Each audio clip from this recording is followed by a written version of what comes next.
Hello everyone, and welcome to a short presentation on funding startups for researchers. My name is Dirk Riehle. I'm a professor of computer science at University of Erlangen. I want to talk about public funding for startups.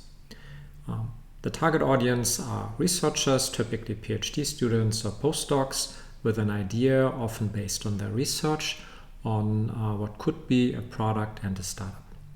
The first mistake people make is to think that because they did this research, they know what the world needs.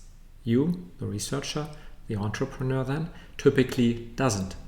A startup, by Silicon Valley style definition, is an organization in search of a business model.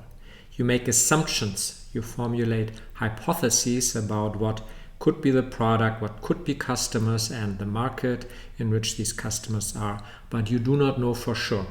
You formulate hypotheses, you test them, and then based on what you learn, you may have to change direction. This is not the topic here, so please read up on lean startup and customer development and so forth.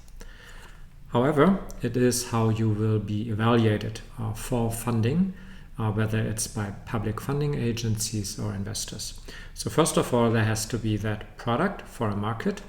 Then also there has to be a team, and that is often even more important than the product idea.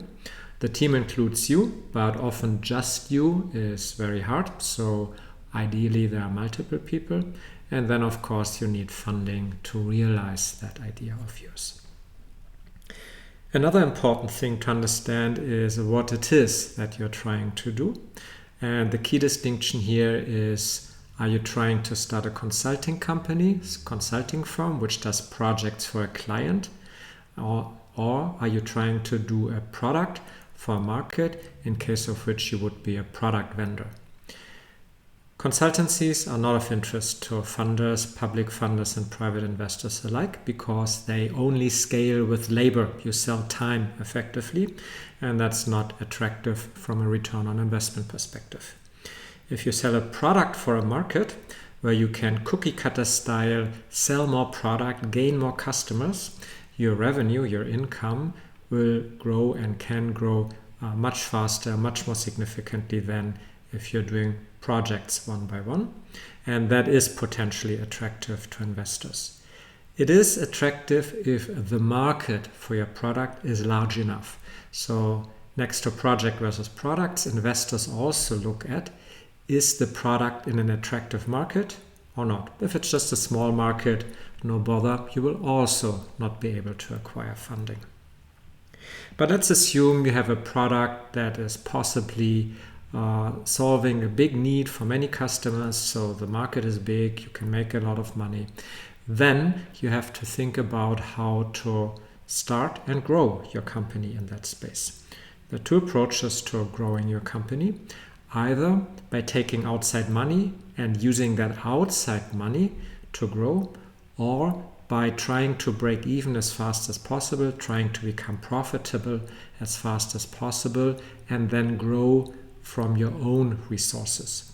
The first version, the Silicon Valley style startup, where you raise funds as fast and as is reasonable in line with your growth, is great for huge markets where you want to capture market share, but you push out profitability for quite some time until it's right. And that means you lose equity in the company. Venture capitalists then typically are on board, and you need to get along with them. The alternative way of working towards profitability as fast as possible, sadly often the German way, is, for lack of a better term, called lifestyle startup. You stay in the driver's seat, it's your company, but a competitor might outgun you and overtake you because you can't grow as fast as them, because you're not taking outside funds for such growth. With all of that, you want to start your company. You need to get the research funded, the product development funded, and some more. Here are the very early stages where I assume you, the target audience for this talk, currently are.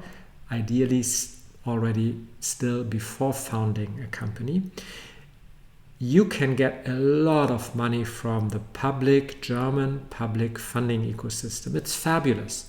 Despite what people tell you, despite all the complaints, it's a great place to raise funds and build out research in such a way that it possibly becomes a product.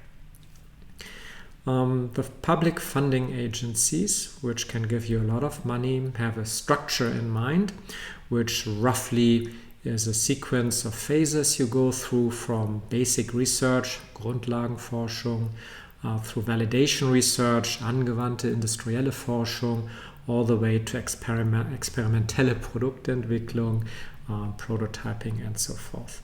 For all of these stages, there's ample public funding in different forms and guises.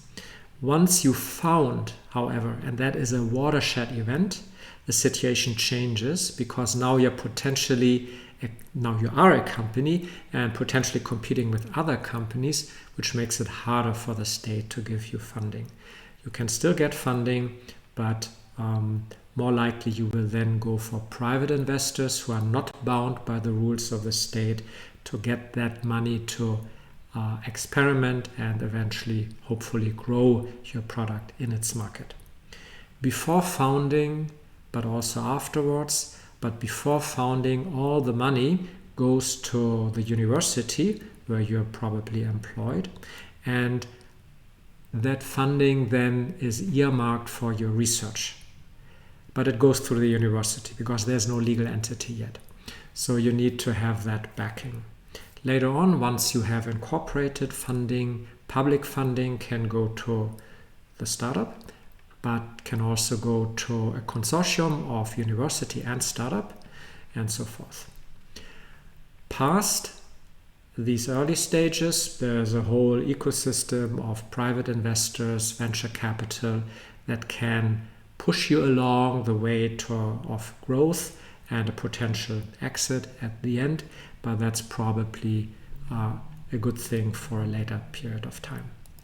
What you should be doing if you're convinced, if you want to start your company, is to talk to your entrepreneurship center or talk to the professor of your choice, because as long as you do this at the university, which again is a great place to do it, as long as you're there, you need their support. If you don't get the support that you're looking for, feel free to get in touch with me. I very much enjoy helping startups out of research, and I might even be willing to host you at my university in my research group, coach and consult you and help you grow. With that, thank you very much for your time and attention, and good luck on your entrepreneurial venture.